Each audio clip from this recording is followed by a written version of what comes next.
Chapter 15, Day 2, the General Multiplication Rule and Independence. In the last chapter, and I'm just going to highlight as we go, we learned the rule for finding A and B when A and B are independent, which is the probability of A and B equals the probability of A times the probability of B. For example, the probability that you roll a 2 when you roll a die would be 1 out of 6. The probability that you roll a 2 and then another 2 would be 1 out of 6 times 1 out of 6, or 1 out of 36. And these two are both independent because rolling a 2 on your first try is not going to affect rolling the 2 on the second try. However, now that we understand conditional probability, we can use this general multiplication rule that works whether or not events are independent. And we've used this before as well, such as the probability of getting a boy or a male if it's out of my sticks where I have 10 males out of 30 kids. So the probability of getting a male and then another male, well, the first stick, I'd have a 10 out of 30 chance of getting a boy.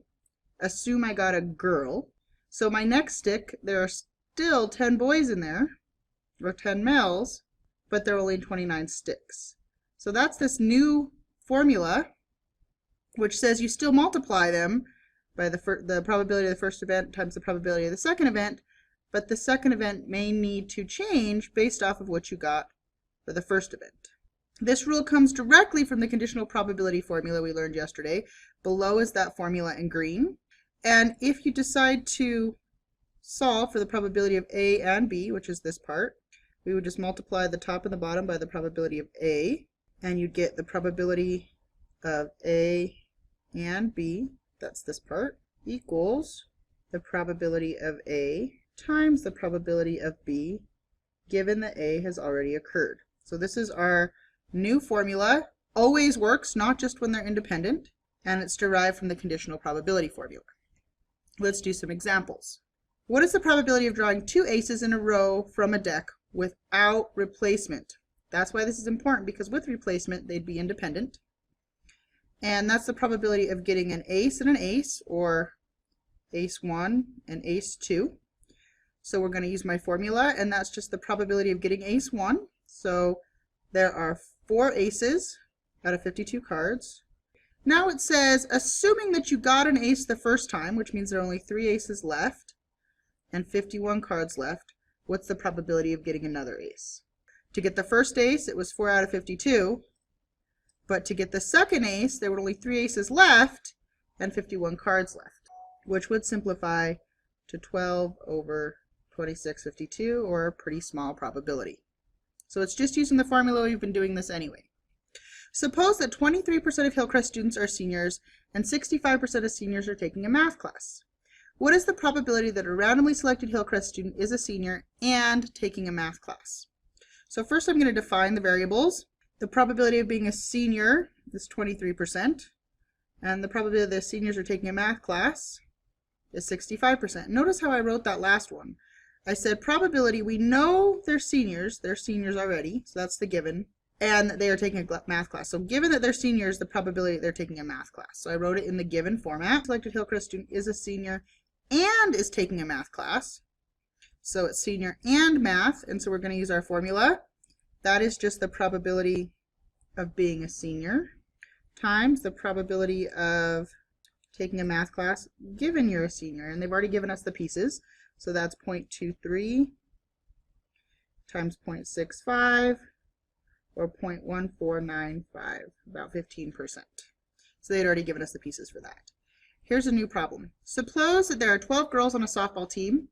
6 of them are freshmen, 4 are sophomore, and 2 are juniors. Okay, and then we're going to draw different combinations. It says if 2 players are selected at random, what is the probability that both are juniors? Before I even start, I'm going to go over here and think about it. Well, the probability of being a junior, well, there are 12 girls, 2 of which are juniors, so 2 out of 12. The probability of being a freshman is 6 out of 12, or 1/2.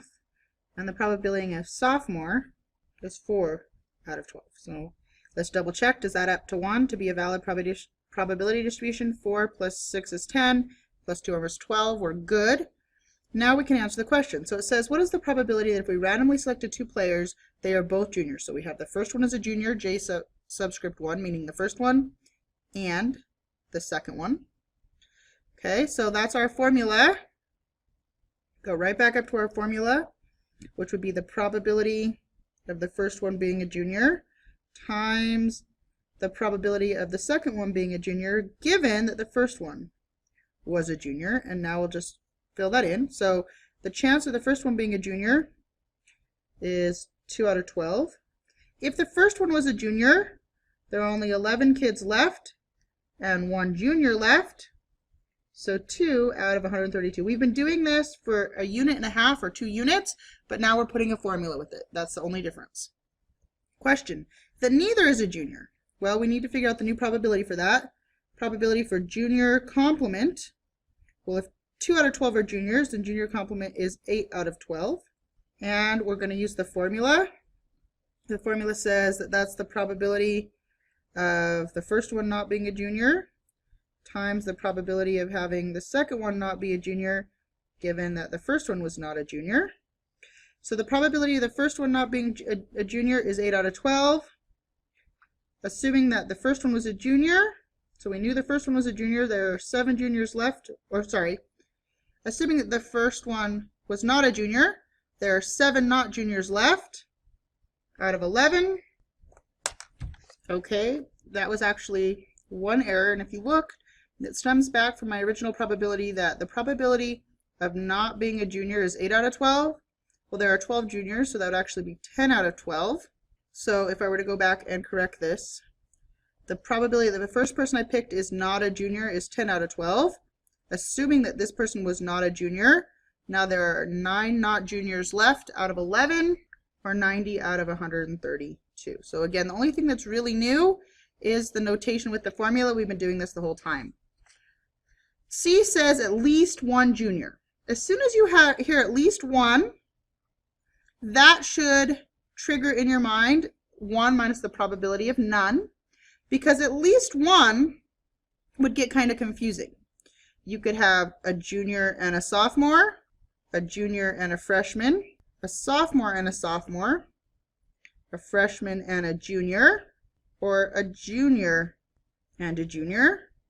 Okay, this one should actually be sophomore and junior. So we have junior, sophomore, sophomore, junior. Junior, freshman, freshman, junior, or they could both be juniors. So you could find all those probabilities separately and add them up. But much easier is 1 minus the probability of none.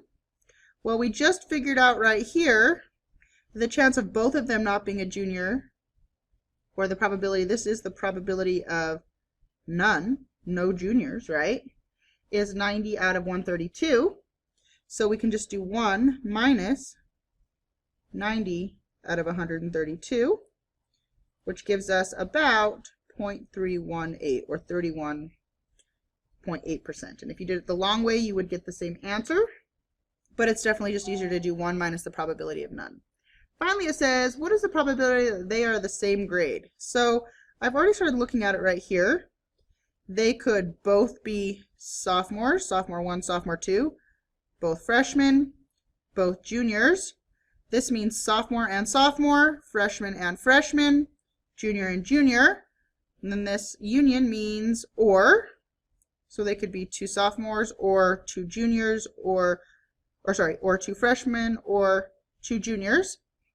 And we can go back and just use our formula, which would be, that's the probability of a sophomore times the probability of another sophomore given that the first one was a sophomore, or we could have a freshman times the probability of another freshman, or using the formula, we could have a junior times the probability of another junior, given that the first one was a junior.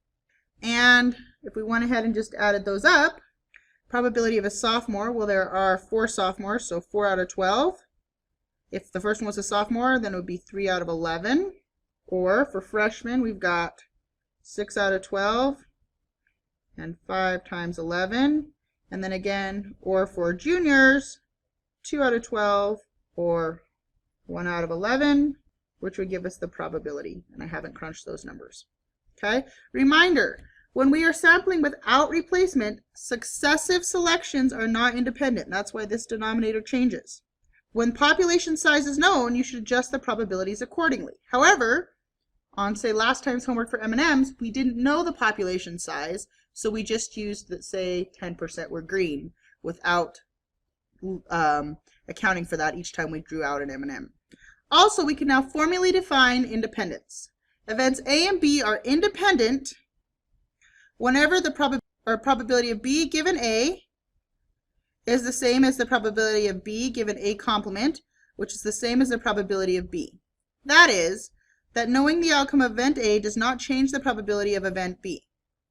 Whenever you are asked about independence, this is the definition you should use to justify your answer.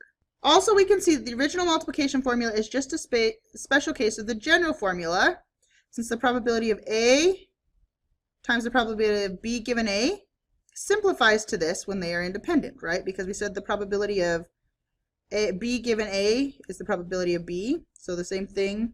This, if they're independent, the probability of B given A is going to just be the same as the probability of B. If this is getting confusing, don't worry, we'll just do lots of practice and it'll click. Finally, it says, using examples from yesterday or last lecture, were being male and surviving independent on the Titanic? And the answer is no, it's not independent. In fact, we saw that if you were a male, you were more likely to die because they put the women and the children first on the lifeboats. And it was also not disjoint. Disjoint would be that the probability of male and surviving equals 0. Well, there were males that survived, so it's not disjoint. And I will clarify this with a handout next time. Lastly, notes. If event E and F are independent, and the data we have is from a random sample, then the probability of E given F is the same as the probability of E, but it could be a little off. And it's going to be off because of sampling variability, and we'll talk about how close they need to be in chapter 26.